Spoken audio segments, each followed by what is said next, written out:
അള്ളാഹു സ്നേഹിച്ച, അള്ളാഹുവിനെ സ്നേഹിച്ച മഹാനുഭാവന്മാരാണ് ഔലിയാക്കൾ. ഔലിയാക്കളുടെ ചരിത്രമൊക്കെ കേൾക്കുന്നത് ഓരോ വ്യക്തികൾക്കും മനസ്സിൽ ദീനി പ്രബോധനത്തിൻ്റെ ആഴവും അതിൻ്റെ പ്രസക്തിയും മനസ്സിലാക്കാൻ വളരെ സഹായകരമാണ്. ബഹുമാനപ്പെട്ട ഉള്ളാൾ മദനി തങ്ങളെയൊക്കെ നമ്മൾ കേട്ടവരാണ്. ബഹുമാനപ്പെട്ട ഉള്ളാൾ മദനി തങ്ങളുടെ ചരിത്രമാണ് ഈ ഒരു വീഡിയോയിലൂടെ പരാമർശിക്കുന്നത്. സയ്യിദ് ഷരീഫുൽ മദനി തങ്ങൾ, സയ്യിദ് മുഹമ്മദ് ഷരീഫുൽ മദനി തങ്ങളുടെ ജീവചരിത്രമാണ് ഈ ഒരു വീഡിയോയിലൂടെ പരാമർശിക്കുന്നത്. സയ്യിദ് എന്നുള്ളത് അദ്ദേഹം മുത്തു മുസ്തഫ സല്ലല്ലാഹു അലൈഹി വസല്ലം തങ്ങളുടെ സന്തതികളിൽപ്പെട്ട ഒരു മഹാനുഭാവനാണെന്നാണ് സൂചിപ്പിക്കുന്നത്. മദനി എന്നുള്ളത് മദീനയുമായി ബന്ധപ്പെട്ടതാണ്. ബഹുമാനപ്പെട്ടവർ ജനിച്ചത് സൗദി അറേബ്യയിലെ വിശുദ്ധ ഭൂമിയായ മദീനയിലാണ്. പ്രത്യേകിച്ച് ആ മദീനയിൽ ജനിച്ച, മദീനയിൽ വളർന്ന ആളുകൾക്ക് മദനി എന്ന പേര് പറയപ്പെടാറുണ്ട്.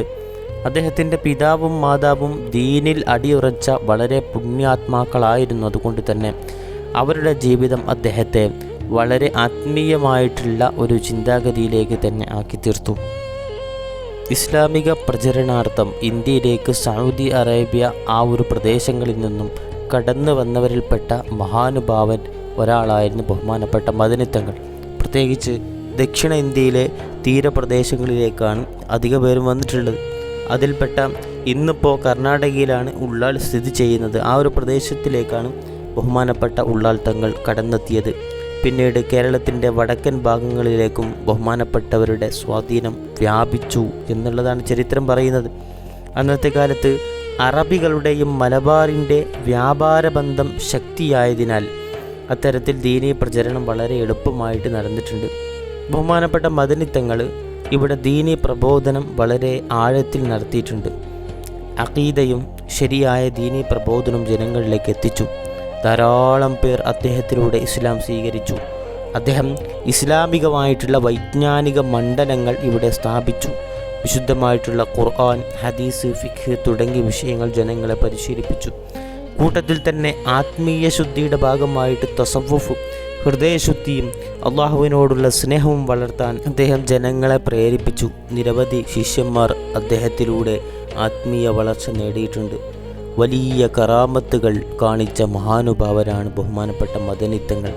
അദ്ദേഹത്തിൻ്റെ ചരിത്രങ്ങളൊക്കെ നമുക്ക് വളരെ ഗുണപാഠമാണ്. ഇസ്ലാം വ്യാപിപ്പിക്കാനുള്ള നിയ്യത്തോടുകൂടി അദ്ദേഹം സൗദി അറേബ്യയിൽ നിന്നും കടൽ മാർഗം ഇന്ത്യയിലേക്ക് പുറപ്പെട്ടു. വ്യാപാര കപ്പലുകളിലൂടെയായിരുന്നു യാത്ര. അങ്ങനെ മംഗളൂരു തീരത്തെത്തി പ്രധാനമായിട്ടും ഉള്ളാൾ കേന്ദ്രീകരിച്ചുകൊണ്ടാണ് അദ്ദേഹത്തിൻ്റെ പ്രബോധനം നടന്നത്. അന്നത്തെ കാലത്ത് ഈ പ്രദേശമൊക്കെ ഹിന്ദു രാജാക്കന്മാരുടെ ഭരണത്തിന് കീഴിലായിരുന്നു.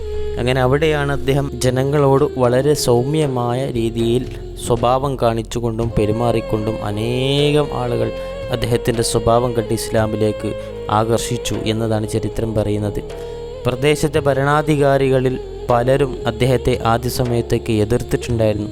മതപരമായിട്ടുള്ള പ്രചാരണത്തിന് ധാരാളം തടസ്സങ്ങളൊക്കെ ഉണ്ടാക്കി. എന്നാൽ സഹനവും ദുആവും അദ്ദേഹത്തിൻ്റെ യുക്തിയും ബുദ്ധിയും കൊണ്ട് അദ്ദേഹം അവയെ മറികടന്നു. ധാരാളം ചരിത്ര സംഭവങ്ങൾ അദ്ദേഹത്തെ തൊട്ട് പറയപ്പെടാറുണ്ട്. ദുആയിലൂടെ വരൾച്ച സമയത്തൊക്കെ പ്രാർത്ഥിച്ചുകൊണ്ട് മഴ പെയ്തുവെന്നും അദ്ദേഹത്തെ കൊണ്ട് രോഗം വന്ന സമയത്ത് പ്രാർത്ഥിച്ചുകൊണ്ട് ശിഫ ലഭിച്ചതായും ധാരാളം കറാമത്തുകൾ അദ്ദേഹത്തെ തൊട്ട് കേൾക്കപ്പെടുന്നുണ്ട്. വഫാത്താകുന്നതിന് മുമ്പ് അദ്ദേഹം തൻ്റെ ശിഷ്യന്മാരെയൊക്കെ വിളിച്ചുകൂട്ടി ദീനീ സംബന്ധമായിട്ടുള്ള ധാരാളം നസീഹത്തുകൾ നൽകി. ക്ഷമ, ഭയഭക്തി, ഇഖ്ലാസ് തുടങ്ങിയ വിഷയത്തിൽ ഉറച്ചു നിൽക്കാൻ സൂചിപ്പിക്കുകയും ചെയ്തു. തൻ്റെ മരണം അടുത്തതായിട്ട് മഹാനുഭാവന് മുൻകൂട്ടി വിവരം ലഭിച്ചതായിട്ടൊക്കെ പല ചരിത്രങ്ങളിലും പറയപ്പെടുന്നുണ്ട്. അങ്ങനെ സാധാരണയായി ശാന്തമായ അവസ്ഥയിൽ ദിക്റും ഇബാദത്തുമൊക്കെ ആയിരിക്കുമ്പോഴാണ് അദ്ദേഹത്തിൻ്റെ ആത്മാവ് അദ്ദേഹത്തെ വിട്ടുപോയത്. അദ്ദേഹം ഇഹലോകവാസം പിടിയുന്നത്. ബഹുമാനപ്പെട്ട ഷഹാദത്ത് കലിമ ഉറക്കെ ഉച്ചരിച്ചുകൊണ്ടാണ് വഫാത്തായത്. നിലവിൽ ഉള്ളാളിൽ തന്നെയാണ് മഖാം സ്ഥിതി ചെയ്യുന്നത്. ഇന്ന് അവിടെ ധാരാളം നൂറുകണക്കിന് ആളുകൾ സിയാർത്ത് ചെയ്യുന്ന വലിയ ഒരു മഖാമാണ്. വലിയ രീതിയിൽ ഉറൂസൊക്കെ നടത്തപ്പെടുന്ന, ഇന്ത്യയിൽ ഏറ്റവും കൂടുതൽ ആളുകളൊക്കെ പങ്കെടുക്കുന്ന ഒരു ഉറൂസൊക്കെ നടക്കുന്ന ഒരു വലിയ സ്ഥലമായിട്ട് അദ്ദേഹത്തിൻ്റെ മഖാം നിലനിൽക്കുന്ന ഉള്ളാൾ അറിയപ്പെടുന്നു. കടലോര പ്രദേശമായതിനാൽ അവിടെയുള്ള ആളുകൾ കപ്പൽ യാത്രകളിലൊക്കെ ഉണ്ടാകുന്ന അപകടങ്ങളിൽ നിന്ന് രക്ഷ നേടാനൊക്കെ അദ്ദേഹത്തോട് പ്രാർത്ഥിക്കാൻ ആവശ്യപ്പെടുമായിരുന്നു. വഫാത്തിന് ശേഷവും ധാരാളം കറാമത്തുകൾ അവിടെ നടന്നിട്ടുണ്ട്. അള്ളാഹു അവരുടെയൊക്കെ മദത് കൊണ്ട് നമ്മെ ഖൈറിലാക്കി തരട്ടെ.